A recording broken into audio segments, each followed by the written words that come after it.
You're working on your meal planning, perusing Pinterest or Google for new recipes, and there you find it, the most delicious looking recipe. But after making and eating it, you fall into an energy slump. Sound familiar? Likely, the recipe was too high in carbohydrates, as are many of the recipes and meals in our modern society. Luckily, you can come in armed with easy swaps that can help your meals taste good and meet your personal goals. Here are some red flags for recipes that may be too high in carbohydrates. First, the main ingredient in the recipe and the recipe title is pasta. Or you notice that the recipe calls for multiple different carbohydrate-rich foods.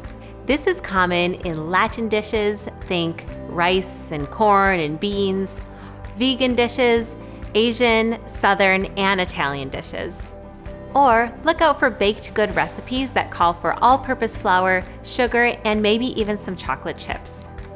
Now, here are some quick and easy ways to make these recipes tickle your taste buds and support your goals.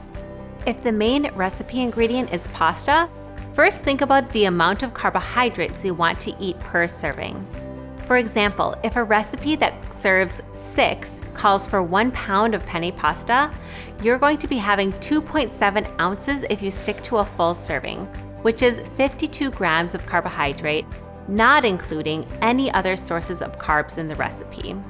You may choose to include the recipe as a side dish and enjoy half of a serving instead of a full main dish serving. Next, noodles made from whole, unprocessed, lower glycemic vegetables are also a great swap for pasta noodles. Zucchini, sweet potato, and butternut squash are all available in noodle form in most grocery stores. Or you can use a spiralizer to make the noodles from the vegetable itself. If the recipe calls for multiple carbohydrate-rich foods, use your best swaps to increase the nutrients and protein while reducing carbohydrates.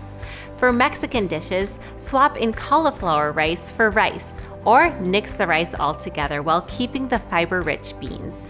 For vegan dishes like a Buddha bowl, boost the quantity of non-starchy vegetables added and add protein-rich organic edamame, nuts, seeds, or tofu instead of a second or third starch.